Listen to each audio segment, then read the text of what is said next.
Ce policier a fait énormément de mal à Angela et à Henry, ce que je ne cautionne absolument pas.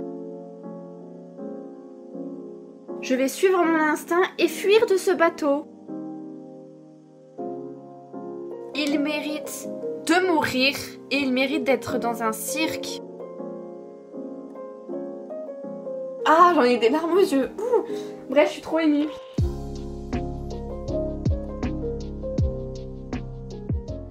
Coucou, j'espère que vous allez bien. Bienvenue pour ce nouveau vlog lecture où j'hésitais à le faire. Mais je me suis dit, je vais quand même filmer car c'est rare que je fasse des vlog lecture sur la saga Les Contes Interdits. Avant-hier, j'ai fini ma lecture de Ash Princess. Le vlog est sur ma chaîne, il est disponible. Hier, j'ai pas lu, mais aujourd'hui, j'ai lu. Donc là, vous avez la date, nous sommes samedi. J'ai choisi un conte interdit que j'avais mis dans ma pile à lire d'été. C'est rare que je fasse une pile à lire et que pour l'instant, je la respecte. Vraiment, c'est un miracle. J'ai décidé de lire La Petite Sirène de Sylvain Johnson, donc de la saga Les Contes Interdits, comme vous pouvez le voir. Il me semble que celui-ci n'a pas de suite. J'ai lu ce matin, là je viens de finir ce que je voulais lire pour aujourd'hui. J'ai pas encore commencé la vidéo, je ne me suis pas encore filmée. Du coup je vais vous faire l'introduction maintenant. Et en fait je ne savais pas de quoi ça parlait. Donc là je vous mets le résumé. J'aime bien les résumés que font la saga en fait. Voilà, je trouve ça très original. Alors pour vous en parler, donc déjà ça reprend La Petite Sirène en version horreur, version un peu plus gore. Dans ce conte interdit, on suit la vie de Angela qui est tout simplement cette femme qui est représentée sur la couverture et en fait c'est une sirène. Mais en fait, il y a eu la note de l'auteur, il y a une maladie qui existe réellement qui s'appelle Sirénophole. En gros c'est une maladie où les enfants qui naissent avec cette maladie vivent très peu de temps. En fait, ils n'ont pas de jambes, genre leurs jambes elles sont fusionnées entre elles. Sirénomélie, voilà. Il s'agit d'une maladie fétale très rare qui affecte le nouveau-né et qui fusionne les membres inférieurs, dont les jambes. Dans la vraie vie, la personne qui a vécu le plus longtemps avec cette maladie, elle devait avoir 27 ans. Voilà, donc c'est une vraie maladie qui existe. Là pour le moment dans le conte interdit, Angela c'est une adolescente, de quel âge j'en ai aucune idée mais c'est une adolescente. Sa mère est morte en lui donnant naissance. Sauf que son père, lui il était en mode mais de 1 ma femme est morte en donnant naissance et de 2 elle a donné naissance à un monstre. Du coup il a tenté de la noyer sauf qu'elle a survécu grâce au docteur qui l'a mise au monde. Et le père du coup lui il s'est suicidé après. Le médecin lui l'a confié à un dirigeant de cirque. Sauf que ça se passe très mal en fait puisque c'est une bête de foire. Voilà, c'est une bête de foire puisque c'est une sirène, elle est enfermée dans un aquarium avec de l'eau où trempe uniquement sa queue. Et en fait des personnes payent pour la voir, pour prendre des photos avec elle. Et la paye aussi pour avoir des rapports avec elle. Alors que elle veut pas, c'est le patron, du coup le gérant du cirque en fait qui dit bah tiens t'as un client. Henry, lui c'est aussi une bête de foire puisque il a ses doigts un peu en pince, vous voyez, c'est on le surnomme le garçon homard. Alors peut-être que je confonds mais vous voyez en fait il a pas de doigts. Parce qu'il y a la... je sais plus comment ça s'appelle, hein, je suis désolée, mais cet endroit de la peau, je crois qu'elle est remontée jusqu'en haut, ça fait comme des palmes. Mais là en fait ils décrivent ça comme des pinces. Donc je crois qu'en fait, je sais pas du tout, ce sont tous les deux des bêtes de foire. Ils arrivent à s'enfuir. Vous allez comprendre comment ils ont fait pour réussir à s'enfuir. Mais pour l'instant j'en suis... Enfin non, j'en suis pas arrivée là. Je suis déjà très loin dans l'histoire, mais pour pas vous spoiler, j'en suis arrivée là. Et en fait, il y a une petite fille qui vient voir Angela dans son aquarium en lui disant non, t'es pas une vraie sirène, t'es qu'un monstre et tout. Et il y a son père de la petite fille qui arrive. Il frappe sa fille parce qu'elle pleure et en fait il trouve Angela genre magnifique, sublime, waouh, une sirène et tout et du coup il se... voilà. Et en fait Angela c'est devenu une obsession pour lui. Du coup il fait tout pour la retrouver. Disons qu'il a des contacts puisque c'est un juge, mais un juge pervers. Je suis arrivée, alors du coup j'ai pris stylo bleu, marque-page, j'ai pris ça. Je suis arrivée à la page 105, voilà, 105 ici au chapitre 12 et j'aime beaucoup, j'aime beaucoup.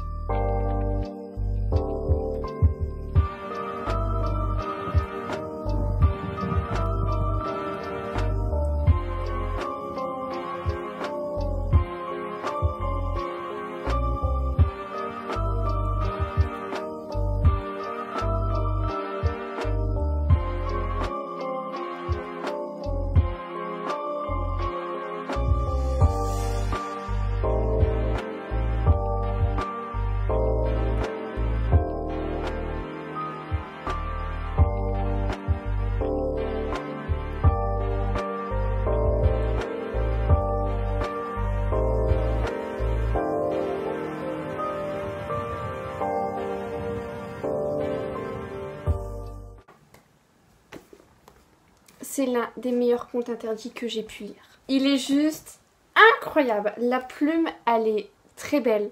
Et on sent qu'en fait, l'auteur, il y a mis tout son cœur à l'intérieur. Vraiment, il y a zéro faute. Genre 100 sur 10. Vraiment, c'est incroyable. Pour en parler un petit peu plus, Angela, comme vous le savez, elle est née avec la maladie, je sais plus c'est quoi, c'est la maladie de la sirène. Je vais me corriger, parce que j'ai fait des recherches sur la fameuse maladie de Angela, et en fait, moi je pensais qu'elle avait ses deux jambes, mais qu'ils étaient collés tout simplement. Bah en fait, non, ces deux jambes, en fait, elles ont fusionné, et il y a juste ses pieds qui sont comme ça, comme les queues de sirène. Et en même temps, je me suis dit pour Henri, je vous mettrai pas d'image, je vous laisse refaire des recherches, j'ai pas envie d'être... je sais pas, voilà. Pour Henri, je me suis dit, mais attends Priscilla, c'est un petit peu bizarre que toi, tu te dis que, en fait, ses mains, ses doigts, il y a une sorte de peau, vous voyez, je sais pas comment ça s'appelle, la peau qu'il y a ici, là, que ça remonte un peu plus haut, un peu comme des pattes de grenouille, vous voyez. Je me suis dit, Priscilla, pourquoi tu penses ça alors que c'est clairement dit qu'en fait, il a des pinces d'homard.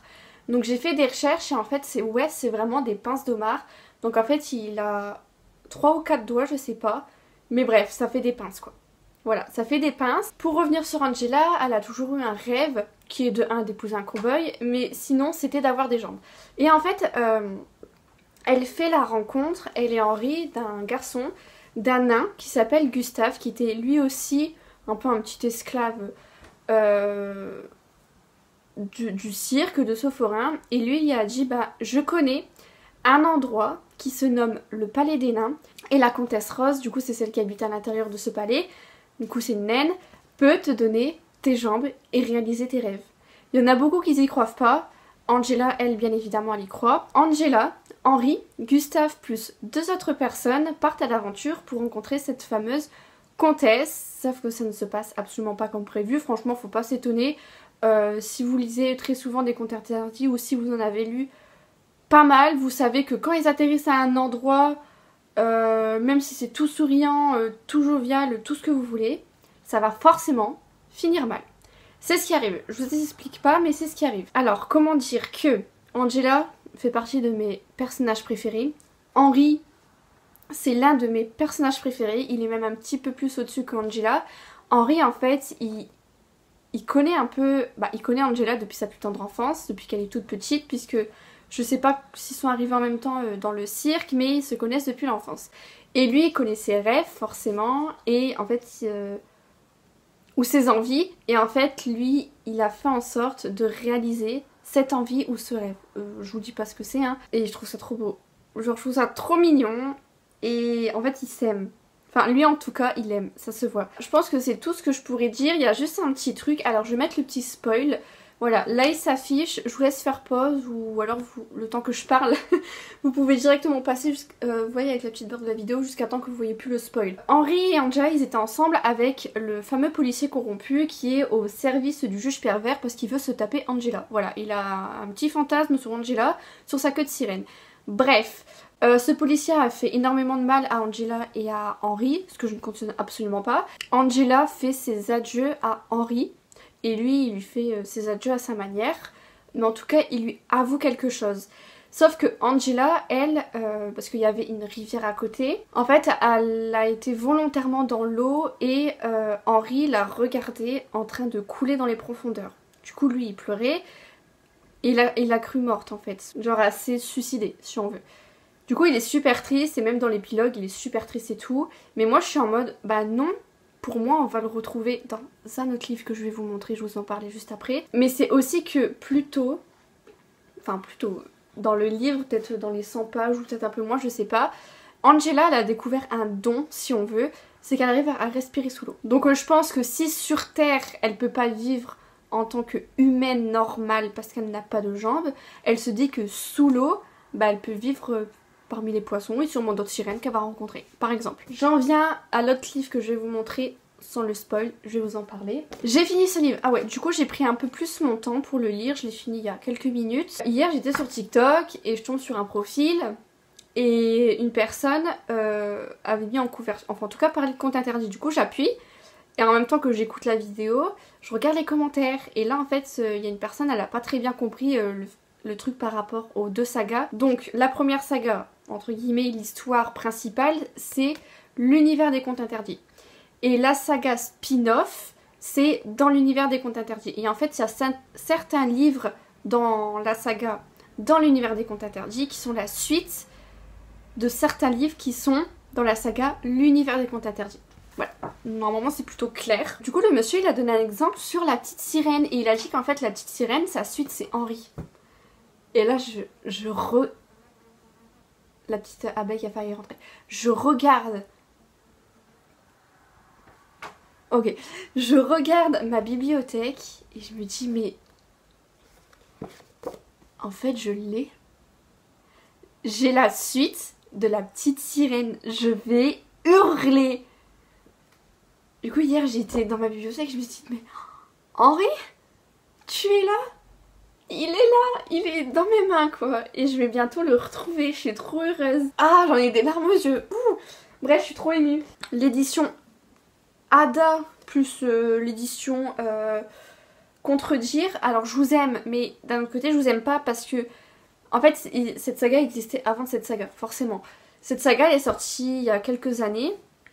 Et du coup, ce livre-là, plus Cam, plus Jim, je les ai achetés dès sa sortie. Et en fait, à l'époque, ça coûtait 18 €. Bref, c'est pas ce que je voulais dire. Ouais, parce qu'il m'a coûté 18 €. Hein. Mais je me suis dit, bon, c'est les contes interdits, je pardonne, prenez mon argent, prenez. Ah bah regardez, ils sont là, en plus. Voilà. Tout ça pour dire qu'en fait, ben, ceux qui sont fans, en fait, forcément, ils veulent la suite. Mais qui dit suite dit plus d'argent, en fait. Dans ce vlog lecture, je pensais juste lire La Petite Sirène. Mais j'ai réalisé qu'en fait, j'avais la suite, donc le spin-off, qui parle d'Henri. Donc voici ses mains, donc ces fameuses pinces d'Omar, donc à 4 doigts. Je suis trop heureuse. Là, on va suivre plus en détail la vie d'Henri, comment il est arrivé dans le cirque.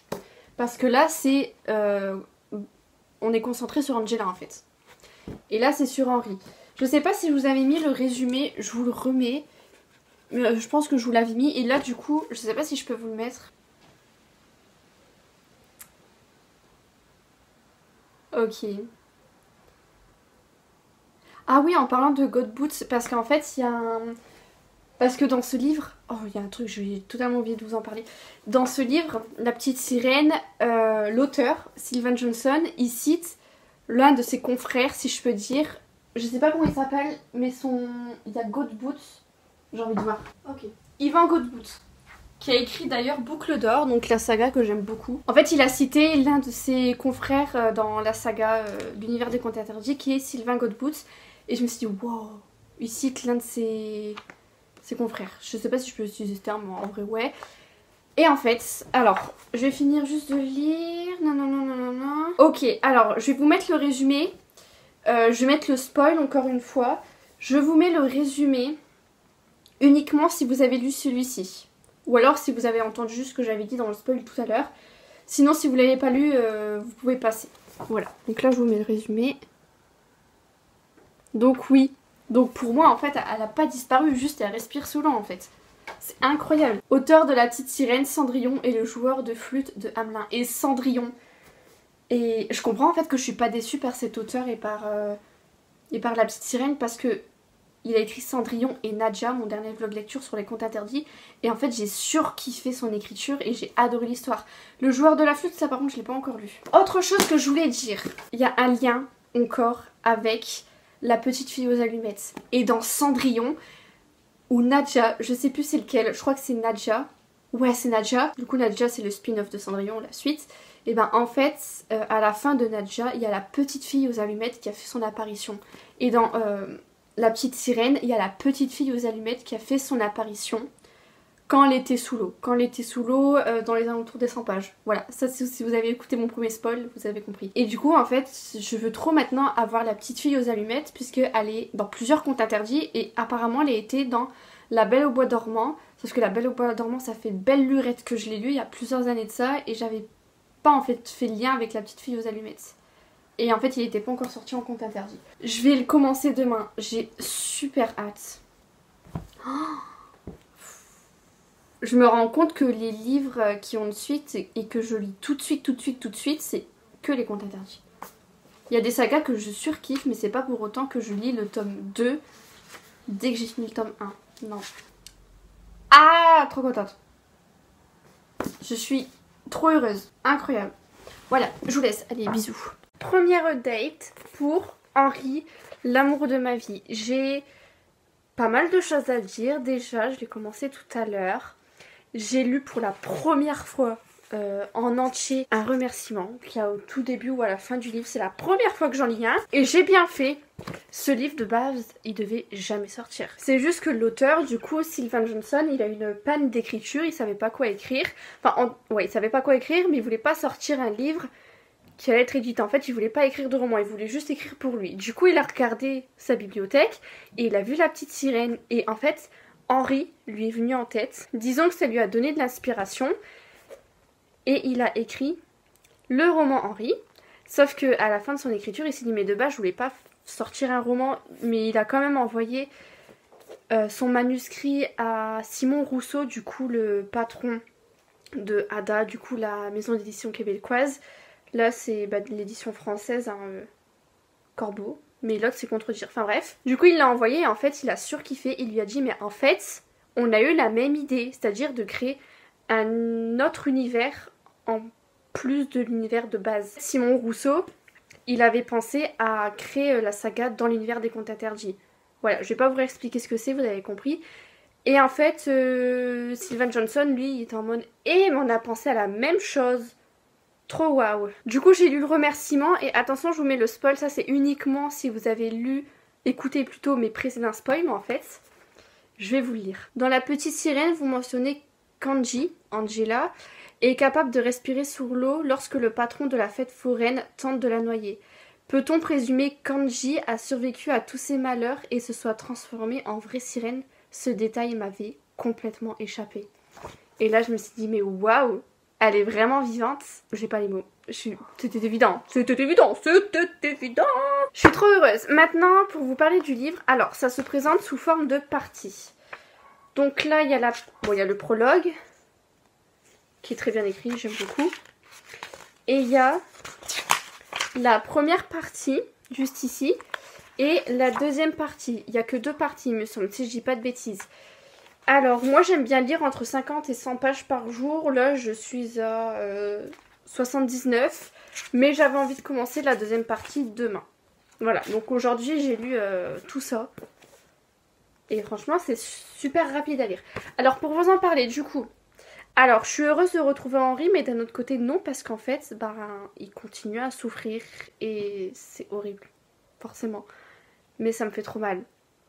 Parce qu'en fait, pour lui, il doit mourir, c'est un être abominable, il est né en tant que monstre, quoi. En gros, il aime pas sa malformation.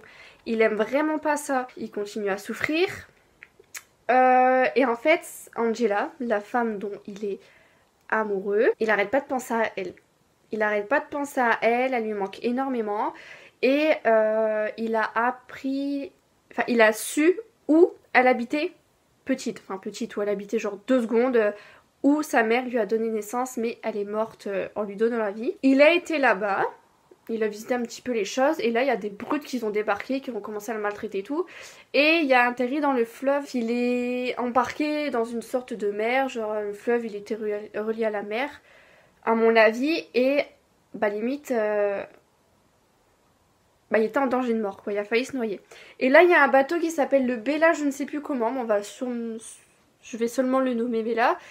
Le navire Bella sauve Henri de la noyade, et c'est Laurent qui, du coup le second du Bella, qui le sauve, qui lui tend le bras, qui l'attrape en tout cas.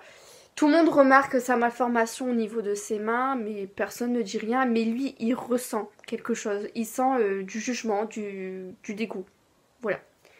Il sent ça à travers le silence des autres. Du coup, il est en mode trop heureux, waouh, je suis sauvée. Et là, il y a le fameux patron du Bella, je sais plus comment il s'appelle, qui débarque, qui dit ouais, demain quand on va arriver au port, on va te déposer là. Et Henri, lui, il est en mode où ça? Et le patron, il est en mode hésitant. Et après, il répond au fameux port Godbout. Il y a un écrivain, comme je vous l'ai dit hier, ou je sais plus quand, qui s'appelle Ivan Godbout, qui a écrit Boucle d'or, enfin la saga avec Boucle d'or, Hansel et Gretel, etc. Que j'ai beaucoup aimé. Aucun rapport avec lui. Aucun rapport. Je crois que quand j'ai lu Godbout dans la petite sirène, je me suis dit waouh, en fait, Sylvain Johnson parle de l'auteur. Mais je crois que en pensant ça, j'ai totalement oublié pourquoi on parlait de Godbout. Et en fait, Godbout, c'est juste le nom d'une ville. Voilà. Henry, lui, il est en mode je vais suivre mon instinct et fuir de ce bateau. En plus, sa porte n'était pas verrouillée, sa porte de chambre. Donc, il visite, entre guillemets, le fameux navire Bella. Et là, il entend un bruit genre... Du coup, il tend l'oreille à l'une des portes d'où provient ce son. Et il entend comme un étouffement au secours. Il casse la porte, ou plutôt la poignée. Il n'y a plus de poignée avec ces fameuses pinces. Et là, il y a un mec qu'on surnomme... le chien, voilà, parce qu'il y a des poils de partout et on surnomme le chien. Du coup, le chien se présente à Henry et Henry se présente en tant que Henry, le garçon homard. Et en fait, les deux, je dirais pas qu'ils se ressemblent, mais ils se comprennent. Du coup, quand... alors, je sais plus comment il s'appelle, il a un prénom particulier, l'homme-chien. Et en fait, il dit qu'il faut fuir, il faut surtout pas qu'il nous amène au Godbout. Sauf qu'il fait nuit et ils arrivent dans pas longtemps, en fait, à cette fameuse ville, au fameux port de Godbout. Bien évidemment, ils vont être emmenés, hein, forcément, ça ne se passe pas très bien. Ils essaient tous les deux de fuir, mais les personnes qui ont accueilli Henry à bras ouverts, ben, il s'avérait que ce sont tous les deux, enfin tous les deux pas du tout, ce sont tous des recruteurs pour amener des personnes avec des malformations particulières, comme le garçon homard ou comme le chien. L'homme chien, en fait, ils sont amenés dans un port, enfin, dans la ville Godbout, pour que quelqu'un les recueille, pour que ça soit des bêtes de cirque, en Europe. Voilà, donc Henry, il a réussi à s'échapper du cirque États-Unis québécois, je sais plus exactement, pour que finalement, on veuille le ramener dans un autre cirque, mais en Europe. Lui, il est en mode, mais c'est pas possible. C'est pas possible. C'est horrible. Ça me saoule. Voilà, donc là, je suis arrivée à la deuxième partie Godbout, où ben, j'imagine qu'ils vont vraiment être amenés au cirque et il va encore souffrir. Oui, je crois que c'est tout ce que je vais dire, je me rappelle peu. Ah oui, pour Henry en fait, pour lui il y a une petite chance qu'Angela soit vivante. Il se dit mais attends mais je l'ai vue morte, enfin il l'a pas vraiment vue morte mais il s'est dit ouais je l'ai vue morte, mais pour moi elle est vivante. Et en fait c'est ce qui le motive à rester en vie. Sinon il se serait suicidé depuis très longtemps. Hein. Et j'aime trop Henry en fait, je l'aime beaucoup. Ça m'énerve qu'on lui fasse du mal. C'est inhumain. C'est inhumain.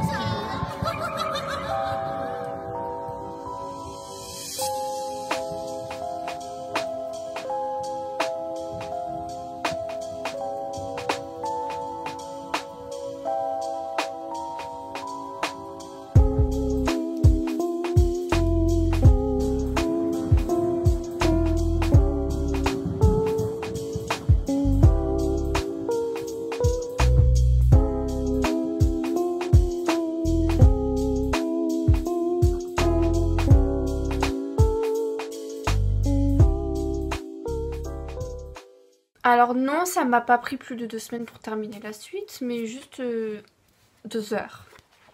J'ai pris mon temps en fait, d'accord? D'accord? C'était un petit peu trop beau, même moi je me suis dit, il y a un petit truc qui cloche, je finis un livre, j'en lis un autre, puis j'en lis un autre. Et ben non! Non! Alors que je l'ai terminé, j'ai mis 5 étoiles, j'avais déjà fait mon avis parce que je l'ai terminé il y a 2 jours sur Goodreads. Comment dire que franchement il n'y a pas à nous laisser sur un suspense aussi énorme qu'on veut connaître depuis le début du livre. Pour ceux et celles qui ont écouté tous mes spoils, à propos d'Angela, on ne sait pas. On ne sait pas. Et ça me saoule. Je peux rien vous dire d'autre, juste... est-il libre? J'en ai aucune idée. Est-ce qu'il... En fait, il y a une détermination depuis le début du livre et il est déterminé à...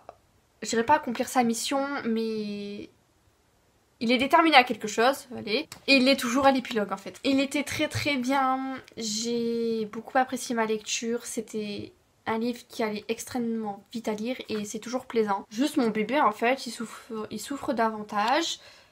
Ça me saoule, voilà, ça me saoule tout simplement. Juste parce qu'il a une malformation. Il mérite d'être tabassé.